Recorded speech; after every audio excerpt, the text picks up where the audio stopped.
Quand on pense au pôle Nord, on pense au Père Noël, aux ours polaires et à la banquise immaculée. Mais l'Arctique, c'est surtout la région la plus frappée par le changement climatique. Et une région de plus en plus stratégique car de plus en plus accessible. Longtemps sanctuaire d'une faune et d'une flore protégée, elle devient un nouveau terrain de bagarre entre grandes puissances.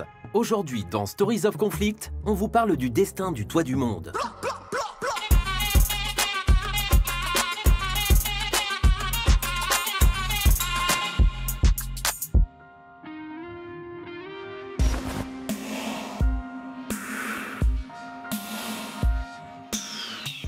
Le nom arctique vient du grec ancien Arctos qui signifie ours, en référence à la petite ours située près du pôle Nord céleste. Pendant des siècles, cette région était la terre des vikings, des aventuriers de l'extrême, des explorateurs guidés par l'étoile polaire et des grandes expéditions scientifiques. Aujourd'hui, environ 4 millions de personnes vivent au nord de ce cercle et 8 États y ont leur territoire. La Norvège, la Suède, la Finlande, la Russie, les États-Unis avec l'Alaska, le Canada, le Danemark avec le Groenland et l'Islande avec l'île de Grimsey. Ces 8 États font partie du Conseil de l'Arctique, le principal organe de gouvernance de la région. Créé en 1996, il regroupe également des organisations de peuples autochtones ainsi que 13 pays observateurs qui ne sont pas des riverains de la région. La France, l'Allemagne, mais aussi la Chine, l'Inde et même la Suisse, un pays sans accès à la mer. La zone arctique est majoritairement constituée d'eau, avec l'océan glacial arctique, lequel est recouvert par une banquise toute l'année. Un sanctuaire pour les espèces animales et végétales qui cohabitent avec les populations autochtones dans un climat extrême qui en fait l'un des territoires les plus hostiles de la planète, dominé par le maître de la banquise, l'emblématique ours polaire. Cette mer gelée atteint son étendue minimale en septembre et maximale en mars, en faisant un territoire inaccessible aux appétits humains. Mais en 2007, la banquise estivale fond à un niveau jamais atteint jusque-là, sonnant le début de la course à l'échalote. La géopolitique, c'est d'avoir toujours 2 coups d'avance. Alors, plutôt que d'enrayer le phénomène, les nations anticipent les opportunités du réchauffement climatique. Si rien n'est fait, cette contraction accélérée de la banquise estivale va inéluctablement aboutir à sa disparition complète au cours du 21e siècle. Certains annoncent une fonte totale d'ici 2050, ce qui a le don de libérer les plus grands fantasmes. Ces dernières années, les revendications territoriales se sont multipliées. Les Russes ont planté en 2007 un drapeau dans les fonds marins du pôle Nord, lequel est aussi revendiqué par le Canada et le Danemark. Un engouement renforcé l'année suivante, tandis que l'Institut d'études géologiques américain affirmait que les régions arctiques pouvaient abriter 10% des ressources mondiales de pétrole non découvertes et 30% de gaz naturel. Des chiffres largement remis en cause depuis. Ce ne sont que des chiffres. Des chiffres sur le papier. Une fois qu'on a compris ça, il est facile de les rendre dociles.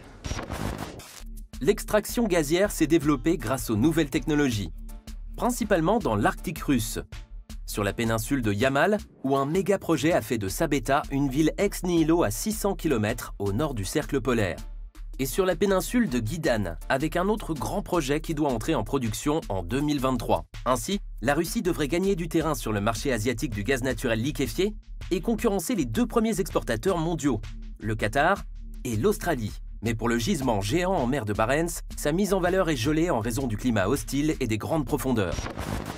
Autre ressource de l'Arctique, les minerais dont l'exploitation se développe, notamment dans le Nunavut canadien et en Sibérie russe.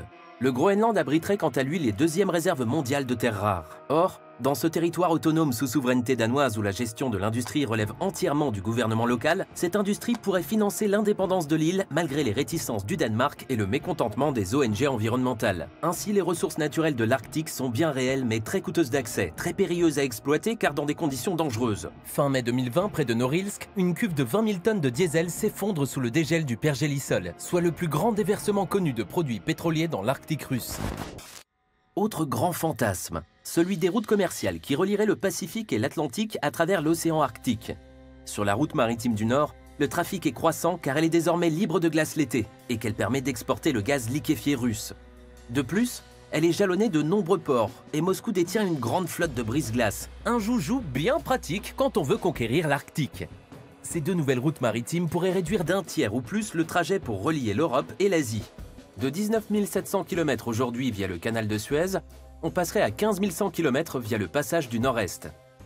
Là où on va, on n'a pas besoin de route.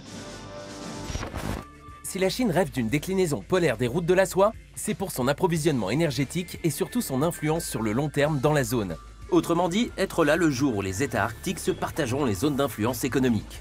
C'est pourquoi elle se définit elle-même comme un État proche arctique et place ses pions partout où c'est possible de le faire.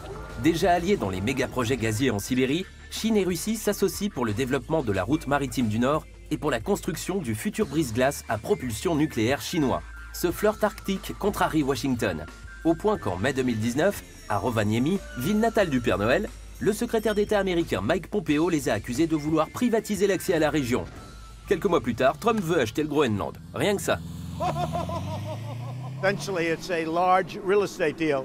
Bref, doit-on s'attendre à une nouvelle guerre froide dans l'Arctique? En tout cas, fini le temps où la région était préservée de la compétition entre grandes puissances. Elle est condamnée à s'ouvrir sur le reste du monde, tandis que l'océan Arctique pourrait être totalement libéré des glaces pendant une partie de l'année à l'horizon 2040. Ainsi, même si l'Arctique n'est pas le Moyen-Orient du futur, c'est en tout cas une zone périphérique devenue centrale. Et la nouvelle série géopolitique à suivre ces prochaines années, sorte de Game of Thrones à la sauce blanche, l'ours polaire risque de se faire rapidement détrôner au royaume des glaces. Winter is coming.